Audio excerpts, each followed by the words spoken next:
right, so we're up to chapter number 12. Sorry. On page 137 in the good book. This week, we are first and foremost, I want to thank Reb Shimon Serbel for sponsoring the sushi tonight. Thank you, Reb Shimon, on behalf of all the sushiites. Sushiites.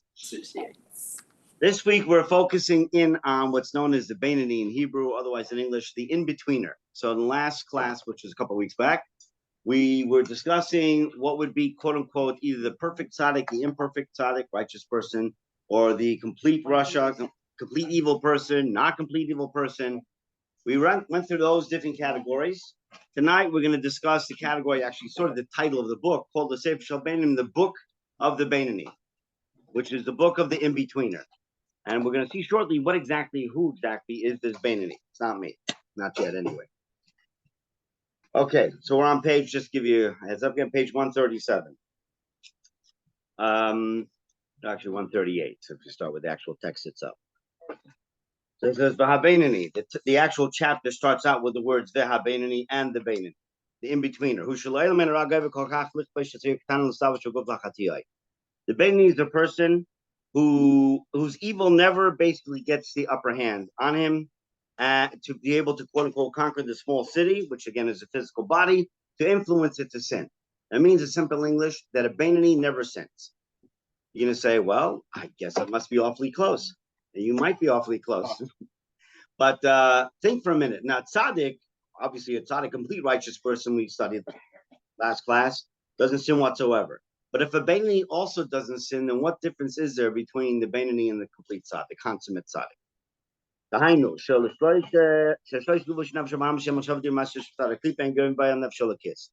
means that the three garments of the animal soul, which are, remember, the garments are thought, speech, and action of klipa, of the side of impurity, ain't given by, they never overcome the divine soul within him.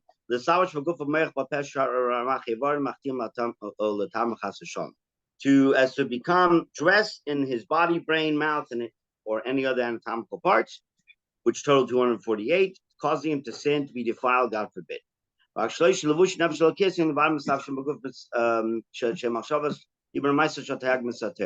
the three garments of the divine soul alone influence the body, namely thought, speech, and action of the Torah 613 mitzvahs.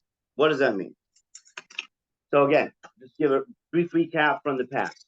All of us our souls have garments. Garments are basically the vehicles, the conduits by which the souls are able to express themselves. Otherwise, the souls are some sort of a spiritual entity. They can't physically do anything. So those three garments are your thought, speech, and action.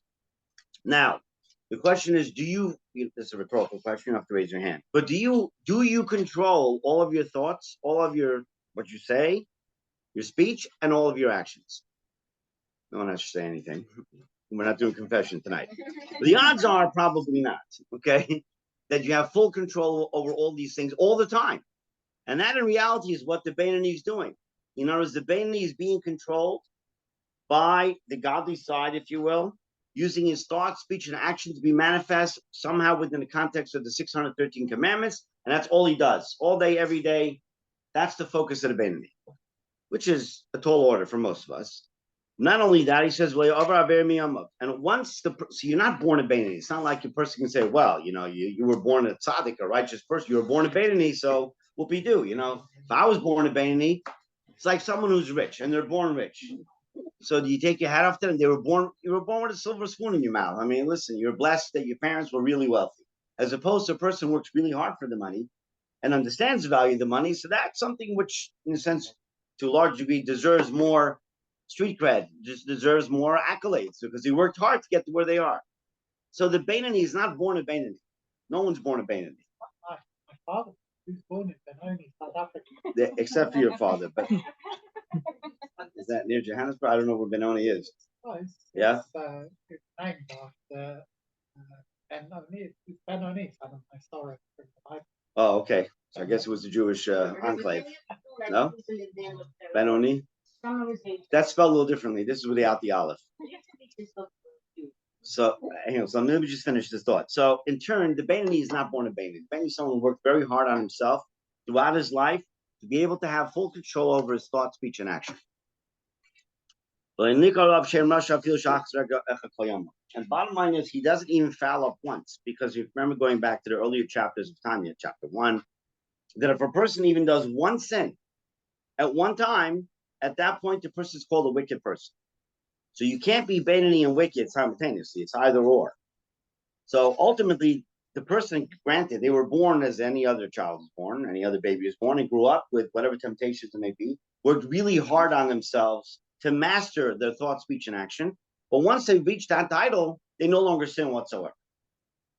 So, I'm going to get to that. It's going to explain in a minute. So, okay. I can't do this without the glasses here.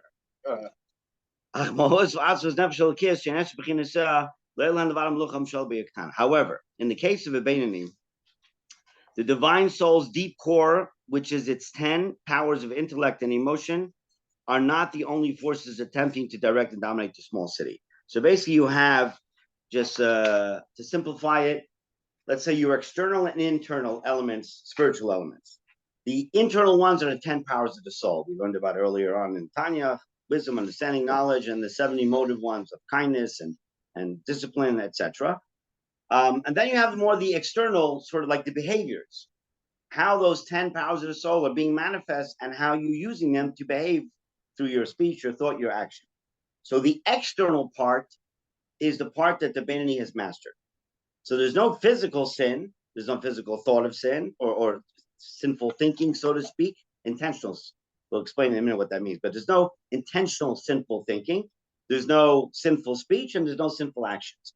But ultimately, the 10 powers of the soul, which are still, that are internal, are still not on the level of the tzaddik. That is still a struggle for him, meaning that the Beinoni is still tempted to sin. The complete tzaddik is not tempted whatsoever anymore to sin because he's completely gotten rid of his evil inclination. The Beinoni did not get rid of his evil inclination. It's a constant battle. So externally, he's able to control all of his emotive powers and whatnot, and his speech and his thought with tremendous amount of discipline. But internally, he's not on that level that tzaddik yet. There's still this daily battle going on in the small city in the body between the good side and the bad side. Make it simple. Because this is simple, right? All right, the Beinoni who feels like a tzaddik. Now the question is, what happens, for argument's sake, if one day you wake up and you say, I must be a Beinoni?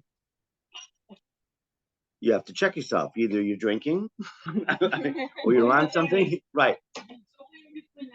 Halavai, we can get close to in between us. Well, let's assume a person reaches the level of Beinoni. And ironically, it is this level that in potential every Jewish person can reach. To become a complete tzaddik is not something that the vast majority of people are ever able to do. We don't have a soul. God didn't give us the wherewithal to become those completely righteous people. We learned earlier in Tanya, it's explained later on, that Hashem saw when he created the world that there'll be few consummate tzaddikim, righteous people. So he dispersed them throughout all the generations, one here, one there, etc. But they weren't made in bulk. Okay. Beinoni, though, is a level that, in essence, every Jewish person can reach. Now, the reality is, the vast majority of people are not going to reach it simply because we don't discipline ourselves on that level. We're just not interested. It's too much work. It's too hard. What? Rush a lot. Yeah, a lot more fun. A lot funner. Okay. But being a Beinoni is not easy. But the reality is, it's something which is attainable if a person wants to get to that. So what happens if a person really gets to this Beinoni status? And now I no longer sin. I could easily think I must be a tzaddik. If I don't sin, I don't have evil thoughts, I don't have evil speech or evil actions, then what separates me from, quote unquote, the consummate tzaddik? It's a fair question. I don't have to ask myself that question, but I mean, if you ever get to that level of Beinoni, I can see where it could become an issue or a question. So he says, page 140, so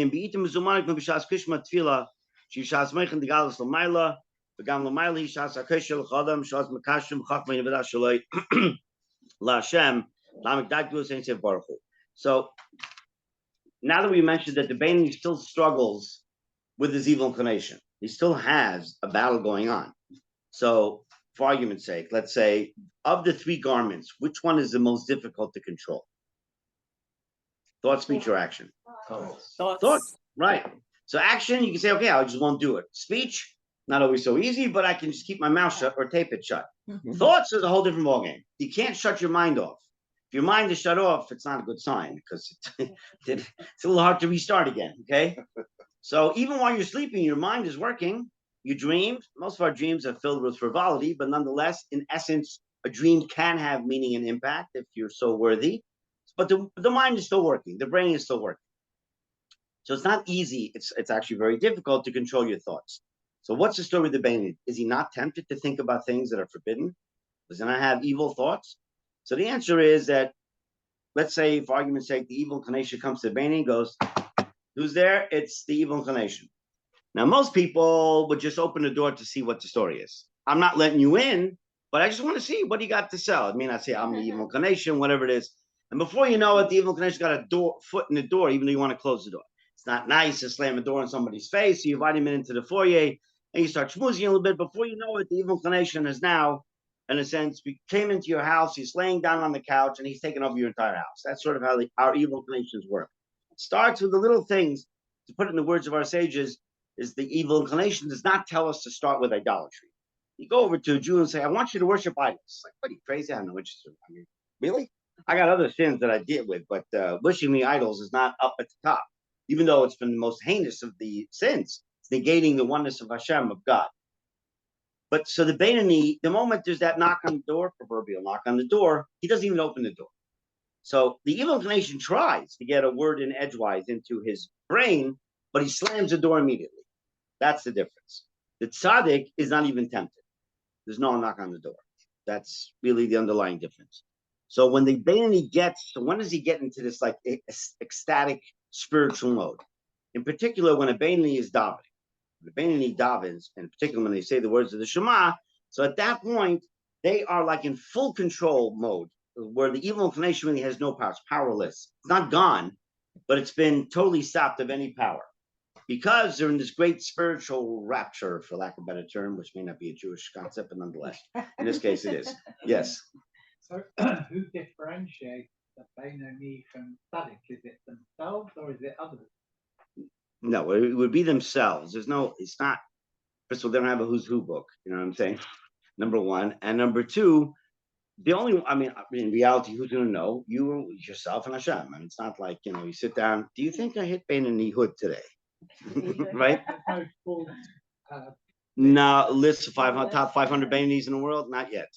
If you find one, please keep me posted. I would think that could be a Beinoni or like the Rebbe. He's always thinking of others. So a good thing to figure is, am I thinking of how my improvement will help others? Or am I thinking about how it's going to help me? Well, obviously, if a person is thinking of others, then you're not going to be sinning because you're not looking to aggrandize. At the end of the chapter, we're going to discuss this a little more in detail. That's like the very end of the chapter. Okay, let's continue along on page 141.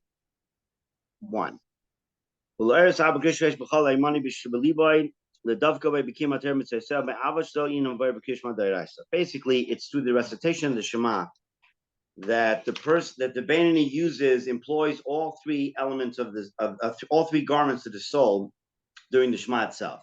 What's the first garment? Machshava, thought. What's the first line of the Shema? Hear, O Israel, the Lord is our God, or God is our God, and the Lord is one. That's thought. I'm thinking. Then we have Yahavta Es Hashem L'Kacha, you shall love the Lord your God. That is an emotion, love, right? And then we have afterwards the last, the speech part, if you will, says that you're supposed to speak of the words of Torah, right? When you're sitting in your house, you're standing up, etc. So you have Machshava, Dibra, Ma'aseh, thought, speech, and action within the Shema itself. When the Beinoni is reciting in the Shema, all three of his garments are fully enmeshed in godliness. Okay, so at that point, the evil inclination is powerless, but it's not sustainable. After the davening is over, as we'll see shortly, then that the evil inclination rears its ugly head again and tries getting in a word in edgewise. And so that's the Shema. And then Alter Rebbe brings down and also the blessings which precede, that are said before the Shema, and the blessings after the Shema, which are of rabbinic origin, as opposed to the recitation of Shema, which is biblical. You may or may not be familiar with this, but actually reciting the Shema every day, in particular for a man, there's a time by which the Shema in the morning has to be said. It fluctuates throughout the year. like based on how many hours of the day it is, etc. But it's actually a biblical commandment to recite the Shema. Now it's like 9 something here in Los Angeles.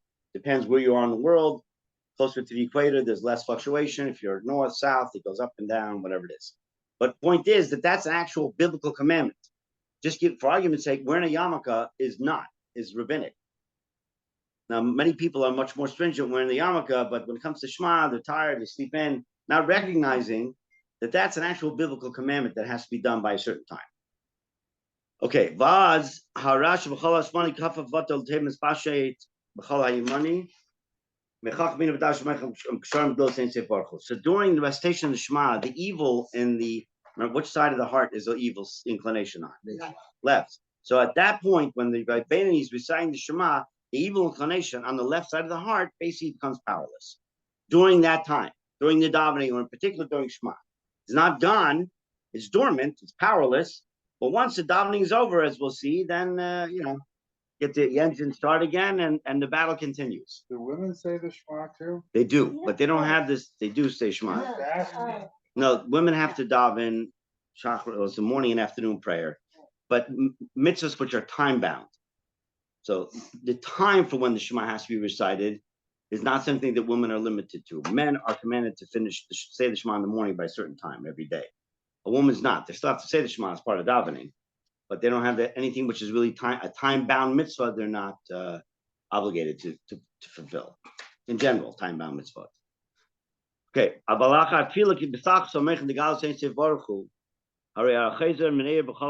page 142. So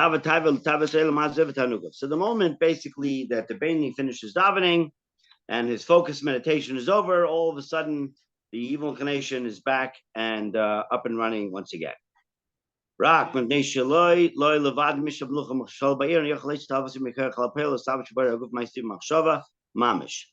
only since this evil in the left side of the heart is not the only ruling power in the Beinoni. Remember, there's two.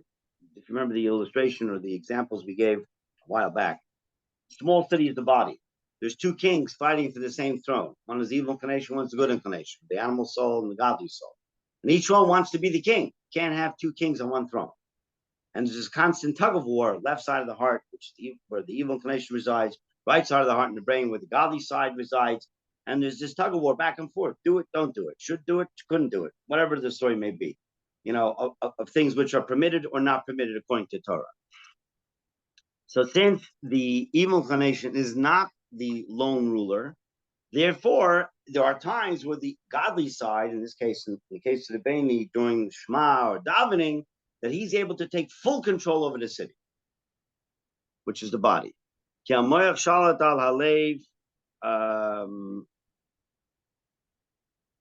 am I up to here? Yes, on page 143. So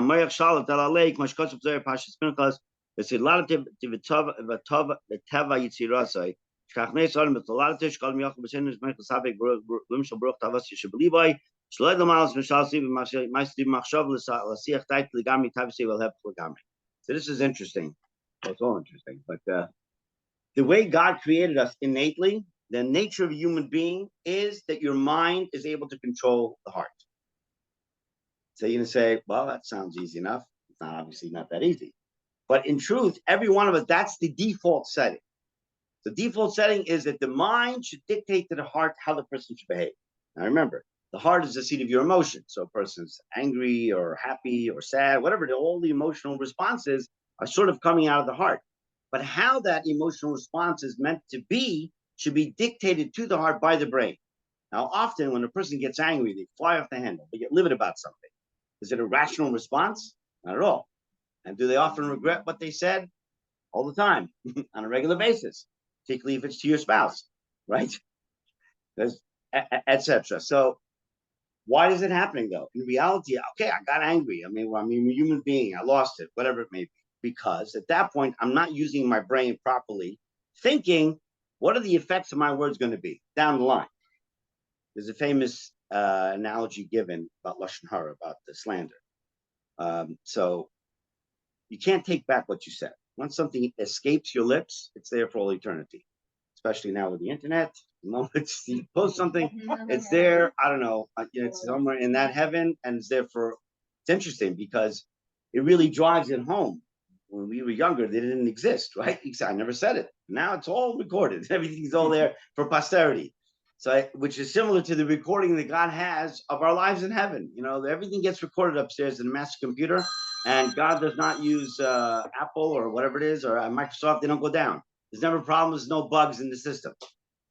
So the analogy given is of a person who says something slanderous and wants to take it back is akin to a person who takes a pillowcase full of feathers to the top of a building, dumps out the feathers, they go fly all over the place, and now go and find the feathers. Try and take them back. There's no way. It's not going to happen. You're never going to find all those feathers. It's the same thing in essence. When a person says something, you might just say it to one person, but once it's out of your lips, you have no control of where it goes. Okay? All right, page 144. Refrat al tzaddik dusha.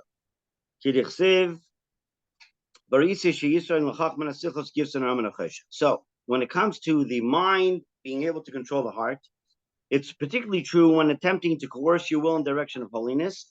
As the verse states, and I saw that there is an advantage to wisdom over stupidity, like the advantage of light over darkness. This is from Ecclesiastes. Just like light has an advantage over darkness, and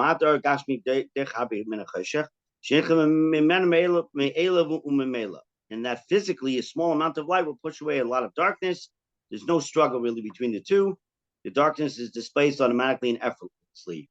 In the same way, a lot of stupidity of klipa, that which comes from the side of impurity and sitra achra, in the left chamber of the heart will automatically be pushed away by a small amount of light from the divine soul. This particular line is something that the Rebbe actually told my father and became religious. So obviously it was a struggle for him. He was coming out of university and he came to 770 that was perhaps ill-equipped at the time to deal with someone like my father. They had no program for Bali Tshuva, people returning. They weren't sure exactly what to do with him.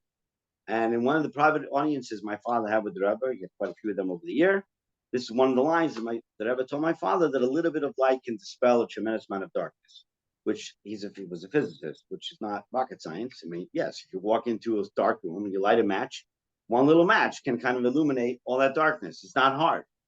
I don't know if my father understood the profundity of the analogy at the time. Till you get to the black hole. When you get to black, I don't know, I wasn't there actually. This is pre-me, okay? But in reality, it's the same concept when it comes to godliness. That even one mitzvah, one small good act can push away a tremendous amount of evil, of impurity.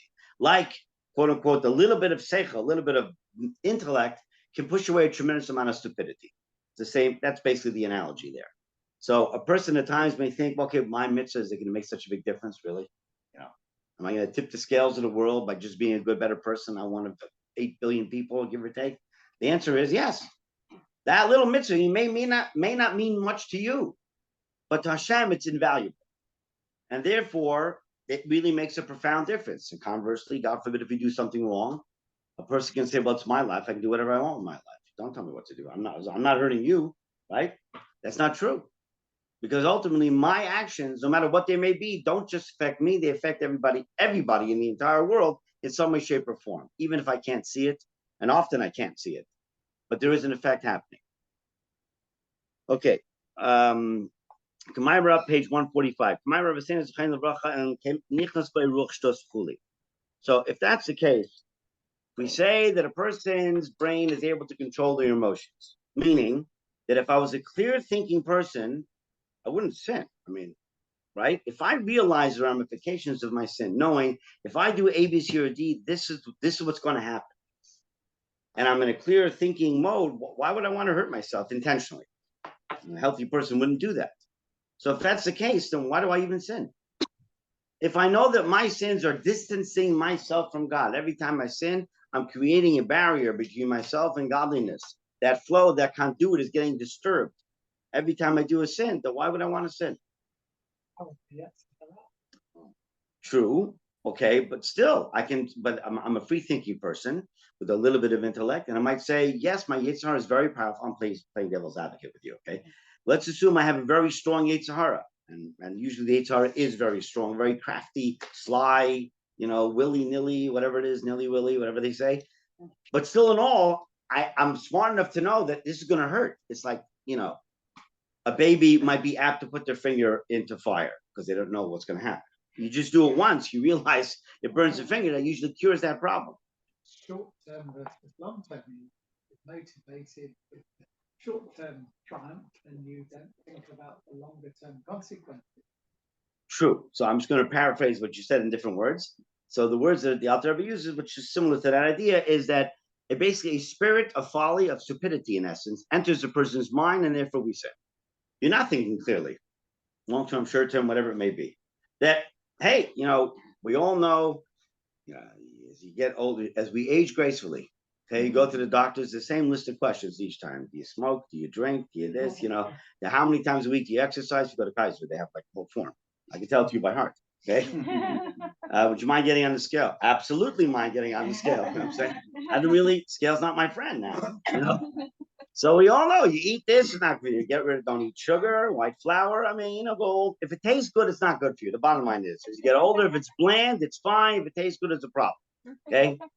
Pretty much. So we all know that. Does that prevent people, including myself, from eating things which are not healthy or remaining svelte? Apparently, in my case, not yet. Well, Quality of life versus quantity. True, but at some point or another that you're hurting yourself. I mean, as you get older, you begin to realize, you know which buttons not to push in your own life, because there's going to be a price to pay. Does it stop us each time from doing that? No. A person who drinks, let's say for argument, let's drink to this. A person who drinks and they get sick, drinks alcohol, that is, and they drank too much and they got sick and it's horrible. You're throwing up, but the room's spinning and the whole world's upside down. Does that cure them completely from ever drinking again? Most people not. It could, but in most cases it's not. They may not want to have a drink the next day, hungover, but at some point, you forget about it, whatever. Next time I'll control myself. Again, it's the spirit of folly that enters our minds when it comes to serving Hashem, whether we're doing the right thing or not. And that's why, ultimately, because we're not thinking clearly, that a person ultimately will sin or can sin. Yeah, but what's about the power of suggestion? You can eat From whom? coconut food, and if you know it's not gonna harm you, it's not gonna harm you. It's our brain that converts anything to talk to you as an NLP. Being is a harmful, Yep. absolutely neutral. Yeah, but the reality is, though, that your body, That's why we're saying blessing, we say bracha. you can say a bracha, but if a person eats unhealthy food, power of the brain or not, cholesterol is cholesterol, calories are calories. You can say, I don't have calories. Okay, good, not a problem. Apparently my scale says differently, and there's an argument. What? They don't exist. So it's not a problem. This is called mind over matter. You don't mind, it don't matter. What it boils down to, right? Well, there's that approach too. Okay.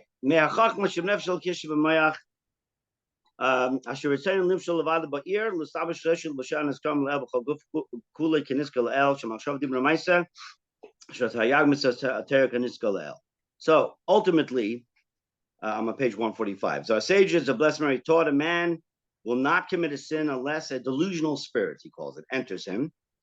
And the delusion caused by the animal soul can be instantly dispelled by the wisdom of the divine soul found in the brain. So the moment you have that silly thought of doing something you shouldn't do, it can be gotten rid of really quickly by having a good thought, a smarter thought. You get rid of that foolishness. Whose will is to have exclusive control over the small city and to express itself in the three garments as mentioned before, which are, again, the godly soul's garments, the thought, speech, and action of the godly soul are meant to be used in the performance of any of the 613 commandments, and only in those 613 commandments. So let's assume, for argument's sake, you reach this level. You have mastered your thought, your speech, your action, and you're just floating, you just levitate on a daily basis. Traffic doesn't bother you because you levitate right over it, right? The spiritual traffic anyway. But all said and done, you're still not a tzaddik. You're still the Beinoni. You're not a tzaddik at all. Why? Because this advantage of the divine soul's light that is automatically dispels, page 146, the darkness and foolishness of klipa in the animal soul, functions only at the superficial levels of the soul, layers of the soul. Remember the external. In the three garments mentioned above, of thought, speech, and action, but it does not help the deep core, the internal of the divine soul, and its war against the deep core of the animal soul, which is from Klipa. So as much as you may have full control of your external garments, externally, I don't think about things that I'm not supposed to. Externally, I don't say things I shouldn't say. And externally, I don't do things I shouldn't do. Albeit that should be the case, but nonetheless. So now I'm at Beinoni status. I've mastered that. So overtly, I got it all under control. But internally, the 10 powers of the soul, the faculties of the soul, still battling my other side, my evil inclination. That has not been transformed completely in the life of the Beinoni, unlike that of the tzaddik, where there is complete mastery.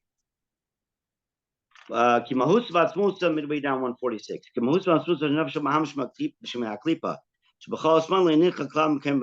because in the Beinoni, the animal soul's emotional deep core of Klipa in the heart's left chamber has not been displaced at all. It's still there. Did I talk to you? We learned about the shattering of the vessels. I don't remember. Yes? So she taught about if you drop the china while you're washing the dishes, if your wife asks you to wash the dishes, the way to cure that from ever happening again is you drop it the first time. Right? No, that's not the shattering of the vessels talking about here in Tanya. There's something called the primordial shattering of the vessels, in Hebrew it's called Shviras HaKelim, which caused damage primarily to the universe's emotions. Basically, to make it simple, before the world was created, physical planet, Earth was created, there was something called Shviras HaKelim, where there was this tremendous amount of divine light, if you will, or divine emanation, and they were meant to go into, these are all spiritual light, spiritual vessels. The vessels weren't, let's just say, large enough. It couldn't contain that amount of godliness, and they're shattered into 288 what's called sparks, or primordial sparks, that had to be elevated through history, from the time the world was created until Mashiach comes. But that was part of it. So by the time the Jews left Egypt, okay, we were in Egypt, we were slaves there for some amount of time, 210 years, exactly, 210 years. So there were 202 of those sparks were elevated by the time we left Egypt, which leaves us with the 86. Somehow Mashiach hasn't come yet, so I'm not sure what went wrong with the math. But nonetheless, that's what was done. So our job, our existence over the last few millennia has been, in a sense, to refine and elevate those divine sparks that were shattered, so to speak, during this particular episode pre-creation. The Hasidics talk about that the person themselves needs to bring God into them in order to displace it. You know, we have a limited capability with our intellect, limited. True. But if we bring Hashem in, God, I can't do this, help me. So if you ask God for help, spiritual help, to come into you, it's my experience is it's much easier to displace the hate Sahara. Much easier 100%. not to do To use the words of the Mishnah that addresses it. It says, if a person comes to purify themselves, quote unquote, to do the right thing, God will assist you. But you gotta ask. Well, you have to put your best foot forward. Yeah, you got to ask, or also you have to do something proactive. You can't just be a couch potato and say, Lord, bring it on. It doesn't work that way. But at the very least, Abalatar, you've taken the initial steps to purify yourself. You've done I'm really trying, even though I can't seem to, in a sense, push it forward. Then Hashem says, Messiah, it's like God's hand coming down and sucking you out of the muck. But at the very least, you got to do something to make it happen. Sort of like, I guess, the example of the lottery ticket, versus fetching, win the lottery. And God says, at least go buy lottery tickets. You know what I mean? That's all I'm asking. Just buy the ticket. You win the lottery. That kind of thing. So it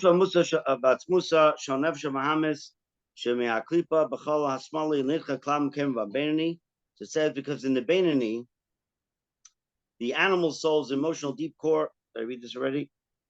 No.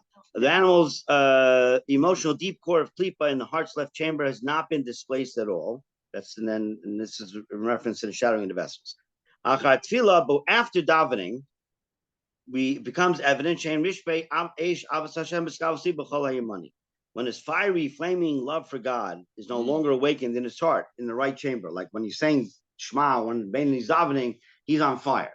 At that point, the evil inclination in the left side is still, doesn't make a peep. Okay, but once that's over, all of a sudden the left side wakes up again. So you could say that as long as the person is grateful to Hashem, then the other schmutz doesn't come in. But it's not just a matter of being grateful. This is beyond being grateful. This is a means of having a fiery, passionate feeling of love for Hashem. It's very different. Because being grateful, we should always be grateful. But achieving that level of absolute, literally ecstatic connection to God is something which is not easy during davening. But a Beinoni is able to, in a sense, have absolute focus. So when they say the words of the Shema, they're literally like they're flying up in the heavens. At that point, the evil inclination has absolutely no power over his good side at all.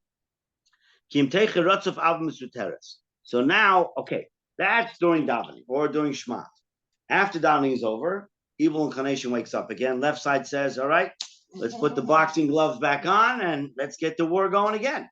You know what I mean? We had a quiet zone for a little while, but now I like to express my feelings of the evil inclination.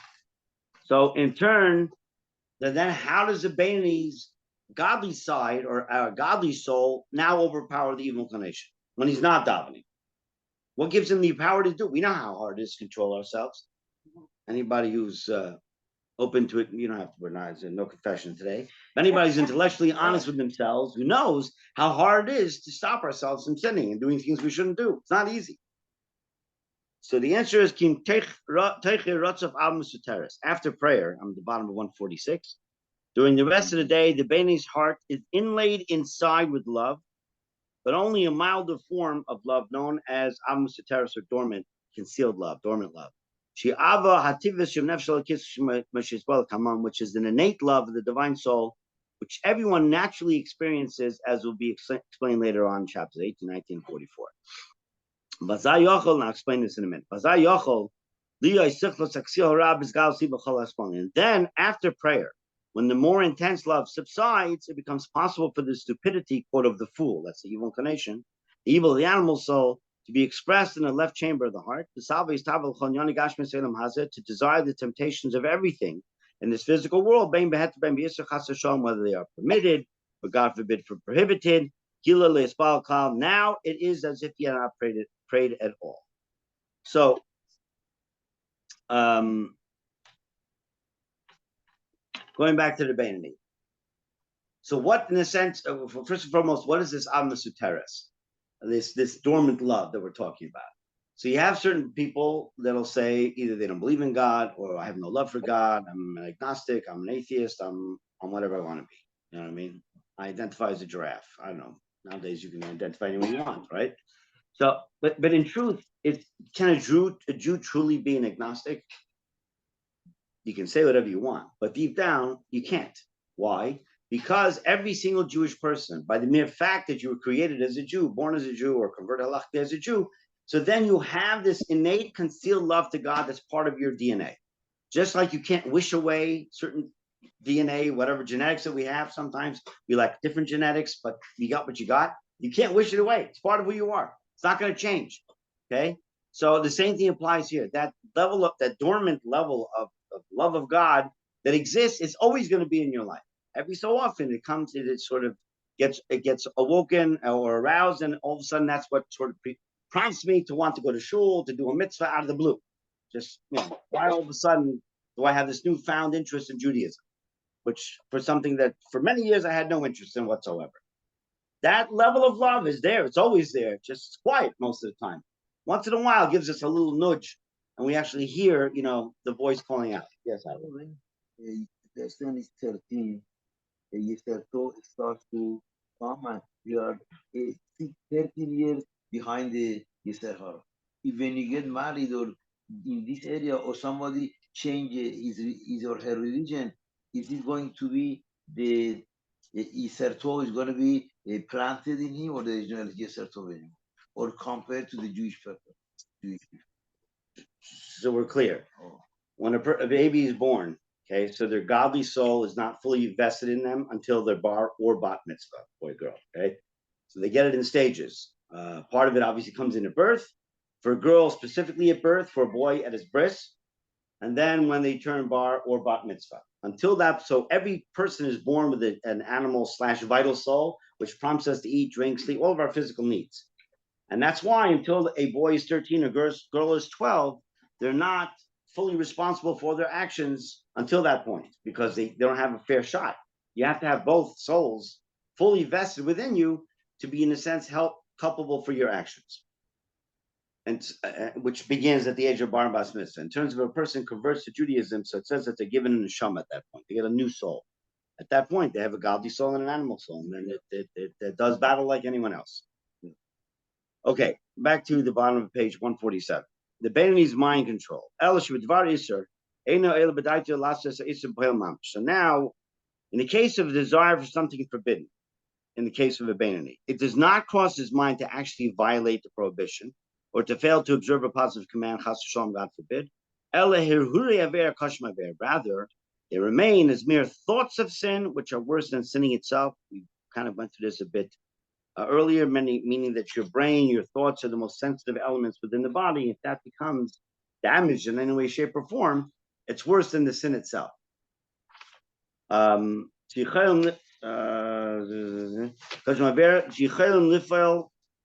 Page 148.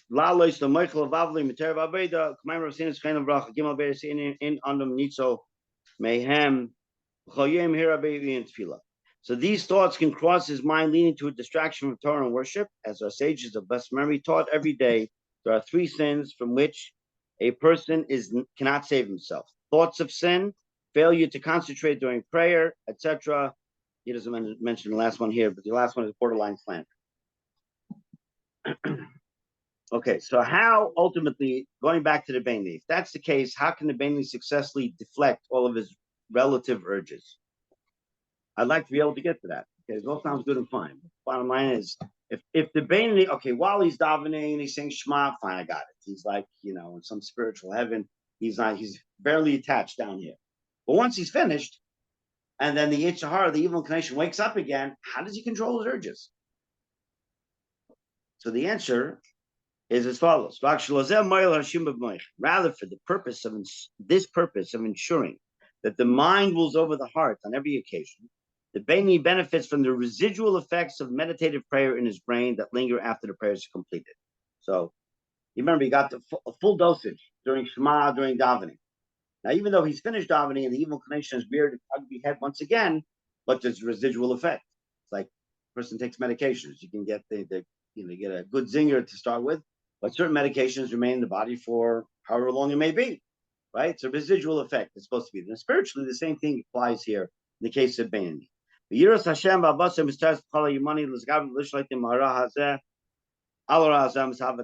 residual effects of prayer are sufficient to stimulate his innate reverence of God and love of God, which remain hidden in the right chamber of his heart. So that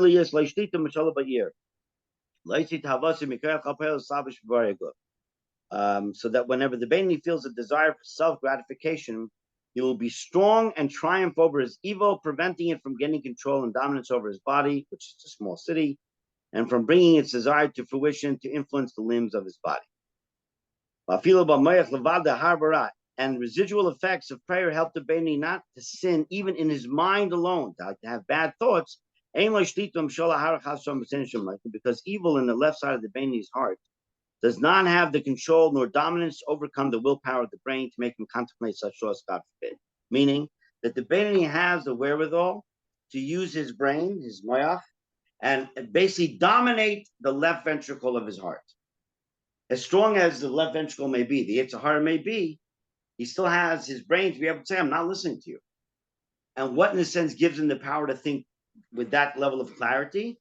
It's the residual effect of his davening of the Shema and his davening throughout the rest of the day. So in the case of the Beinoni, it basically sustains him throughout the day. Even though there's still war going on internally, but he always manages to win. He doesn't lose the fight. He never loses the fight. You're saying that the Beinoni is Lev Chacham Yamino is not. That's something else. Lev Chacham just means the heart of what that means, it says the heart of the wise man is on his right. It's your godly soul. You're listening to your godly side, not your animal side. Okay, but Vafil b'mayach levade lahar, midway down 149. Vafil b'mayach levade lahar bara, and the residual effects of prayer help the Beinoni not to sin even in the mind alone, and to have bad thoughts. I think I just read this. I did. I'm gonna continue. Shikaba Baratza is great. I could just read it 10 times, no one knows the difference. Shikaba Baratza Chas v'shalom, here is the ara el me'el of my live. It stops him from willingly embracing this bad thought, God forbid, which has risen involuntarily from his brain to the heart to his brain, as mentioned above. So the moment the bad thought reaches the Beinoni's mind, he dismisses it vigorously with two hands. As soon as he realizes it's a bad thought, he averts his mind and thinks about something else. And he refuses to willingly embrace the thought of feel and not even to fantasize about it deliberately. And certainly not to consider actually doing it, God forbid, or even to talk about it. So what does that mean? That the moment the Beinoni has a thought, okay, it's like there's a tremendous defense system, if you will. I'm going to use a military analogy here, that the Beinoni has developed around his thoughts. So the moment, in a sense, the enemy comes in, right away the alarms go off. Okay, the alarms go off. You got your anti-missile, whatever it is, everything is ready to prime to go. So the moment the airspace is infiltrated, the evil inclination is coming in, the bad thoughts trying to get into the Beinoni's brain, immediately he pushes it away with two hands. Okay, so he stops it dead in its tracks. Unlike most people who have an evil thought, before you want to make sure you don't want to think about it, you have to know what you're thinking about first, right? So you got to, you fantasize for a minute or two or whatever it may be, 2 seconds. Then you realize I probably shouldn't be thinking about this. Then we try to push it away. Okay, but most people don't stop it before they start to process it, even just for a few seconds. The Beinoni doesn't even start with that.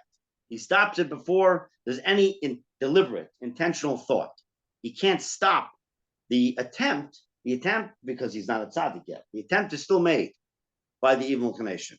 But the moment it infiltrates the airspace, so to speak, the brain space of the Beinoni, he pushes it away with two hands and thinks about something else immediately. Because you cannot think about two things at once. Even if you multitask, you still can't think about two things at once. And you can't shut your brain off.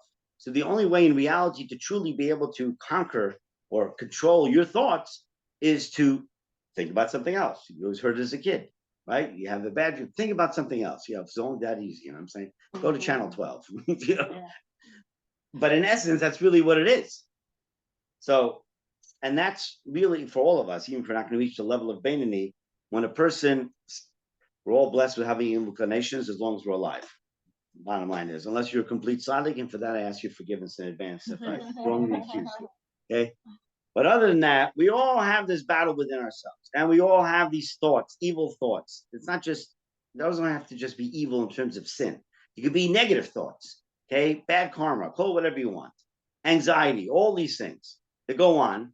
So are they healthy? Do we want to stop them? I'd love to stop them. Who wants to have thoughts of anxiety all day long? It's not good for you. And the Jews wrote the book on it, I'm saying, where it says anxiety in the dictionary, it says Jewish people next to it, right? Why we are anxious? We got this, we got that, we could chalk it up to 1,000,001 different things. So why we have it. But they're not good thoughts. So how do I stop those thoughts? How do sometimes I just love to shut my brain off, but it doesn't work. The only way to do it in reality is to think about something else. So they teach you in yeshiva or in Hasidus that one particularly healthy way of doing so is actually to sit down and start learning Maimar, like Hasidic discourse. It takes your brain to a whole different place, to a healthy place. So it can be coming from a toxic, in a sense, level of thinking, whatever it may be, and it makes you feel down, melancholic, depressed, all the good things. You know what I mean? They go, all those bad feelings, they can be changed immediately, honestly, by opening up a sefer, a godly book. And Chassidus has this knack for, Chassidic teachings in particular. And when you get into it, it takes you to a different place. I mean, honestly, a lot of people can do this. They do it with music. Music can completely change your mood. So if you're feeling blah, if you get one of those blah days, Monday, right? No.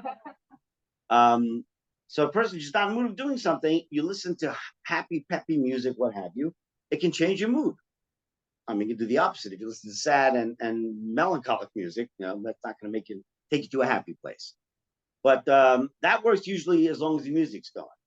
Once the music goes off, sometimes it's easier to sort of revert back to where you came from.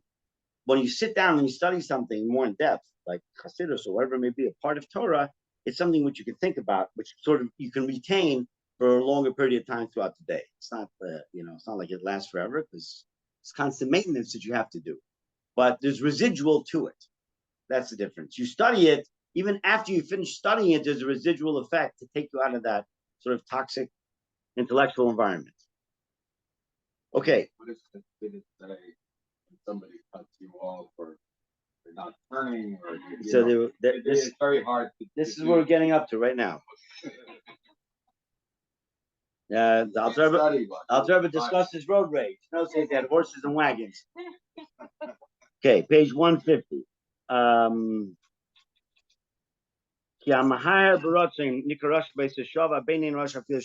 So someone who deliberately fantasizes about something evil is classified as a rush, as a wicked person at that moment. And as we have learned at the beginning of this chapter, the Beinoni never allows himself to become a rasha even for a single moment. Now, human relationships, you asked. The Beinoni exhibits complete self-control. As soon as a thought of ill will or hatred, or road rage, okay, God forbid, rises from his heart to his mind, or any thoughts of envy, anger, or resentment, etc., he categorically refuses to embrace those thoughts in his mind or his will. They get pushed out. The moment there's that urge to do something that he shouldn't. However, in this case, it's not sufficient for the Beinoni to merely repress his negative thought. He also needs to act in a contrary fashion. You got to do something to really negate it. What do you do? On the contrary, it is his mind that controls and dominates the inclination of his heart. Should do the exact opposite, which means to act in a kind way towards the individual, showing him extra affection. So as he puts it here, even if another person acts abominably, they cut you off. The self-mastery, the Beinoni, demands a positive, loving response devoid of any anger or resentment. But it so, which, all right, that sounds good. I mean, that make the world a lot happier place. Well, okay, so the question is do I have to turn the other cheek? I mean, turning the other cheek is not from our book. You know what I mean? What happened? Something wrong with me? Am I not entitled to respond, to do something, to get angry, cut him back off, chase him? You know what I mean? Brake check him, whatever you want to do on the road. So he answers, he should tolerate the antagonist to extreme limits without becoming angry, God forbid, and also to refrain from repaying the antagonist his just deserts, even for the sake of justice and not out of anger. This would violate the prohibition not to take revenge nor bear a grudge against the members of your people. But on the contrary, repay the guilty with positive acts. Now, you're going to say, is that easy to do? No, it's not easy to do. Someone wrongs you, you want to make sure that they know never to do it again, right? How am I going to teach them how to never do it again? Well, there's different ways of teaching them. Some people have more extreme ways. Some people have less extreme ways. Okay, but the bottom line is the Beinoni has so much control that not only does the Beinoni not act out in anger, resentment, whatever it may be, but on the contrary, he acts in a very nice, positive, kind way to the person who cut him off, which will really throw them for a loop. If you want to, in a sense, dispel, if you want to deflate a person's anger, the best way to do it is to not respond. You're just like there's no response. You're not affected. On the contrary, you're showing them love and affection afterwards. People don't know what to do with that. It's like you're not responding properly. I'm trying to get you upset. You're not getting upset. There's a problem, right? Then you can say it's reverse psychology. Call it whatever you want. It works. We could say this is the being of God. It's one of God's beings, but God will deal with it. So okay, it's true. No, you're right. Actually, you're right in the sense, but we're not wishing evil on the person. No. So yeah, you're right. There's a reason why it happened, and this is what Alter Rebbe ends off the chapter with. As stated in the Zohar, we should learn from Joseph and the way he treated his brothers. I'll just read it here. So it says, when Joseph revealed, midway down 151, when Joseph revealed his identity to his brothers, he said, don't be upset or angry with yourselves that you sold me to this place, for God sent me ahead of you to ensure your survival in the land. Now, listen, the brothers kind of mistreated Joseph. Remember the story in Genesis? A little bit. Well, yeah, they left him in a pit, got sold off here. He ended up in jail. I mean, the whole story. He had good reason not to talk to his brothers ever again. I mean, sadly, there's enough, stories we hear about families. I don't talk this one, talk that one. I'm not even sure why we don't talk anymore, but I know we don't talk, right? Becomes a generational thing. Those families don't talk to each other. What was it? The Y-Ups and who was it? Whatever it was. Whatever it was. And the Y-Up, whatever it was. Then at some point now, you go down 5, 6, 7 generations later. No one knows why we don't talk, but we don't talk. We're angry at each other. So, in essence, Joseph had all the good reasons to be really angry at his brothers and mistreat them. And frankly speaking, rightfully so. They mistreated him terribly. They tried to kill him. And yet, what does he tell them? Don't worry. Do not. Hashem orchestrated this whole thing so that years later, when there's a famine in Mitzrayim, where our father Jacob is, etc., you're going to have to come down to Egypt. And I now, as the second command, in charge of all the storehouses of food in the land of Egypt, are going to be able to sustain you and our father Jacob. So this is all part of a master plan that Yosef was able to recognize. Now, we're not Yosef, true.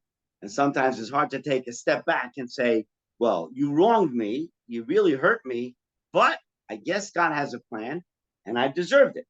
Now, the truth is, if I am wronged by somebody, I do deserve it. In God's world, I did something to deserve it, whatever it may be. Now, does that give the right to the person to act in a bad way towards me? So if I was the one in charge of checks and balances, I'd have my own opinions. But I'm not in charge of the checks and balances. And if it wasn't this messenger, it's going to be another messenger Hashem's going to send. That's what the bottom line is. So if a person is due a certain level of discomfort, whatever it may be, they're going to get that. Obviously, all the more so if a person is due a certain level of reward, they're 100% going to get that as well. And God has many, many messengers to execute his will. So why is it this person and not another person? That's all part of God's calculations. Now, in essence, does everybody have freedom of choice to do bad things, good things? We do. But notwithstanding, when a person is meant to get a certain thing comeuppance, so to speak, coming to them, Hashem finds a messenger to send it to them. So if it happens, it's not, it's easy to get angry. Of course, kick the tires, wish the person happy birthday in 14 languages, and do all kinds of hand motions, gesticulation, depending which country you're in. They have different meanings, okay? Get it out. But ultimately, listen, there's a reason why it happened. Nothing in this world happens in a vacuum. So Yosef was able to take a step back and say, okay, I got it. This is why. So don't be angry, he tells his brothers. If we, at the very least, perhaps we're not on the level of Yosef, can take a step back when something happens that we're not excited about. Say, okay, listen, you know what? It's all Hashem's will. It's all God's will. In some way, shape, or form, it's all going to work out. That's part of the master plan, and I'll go with it. If it's above my pay grade, I leave it to God. That's what it boils down to. And with that,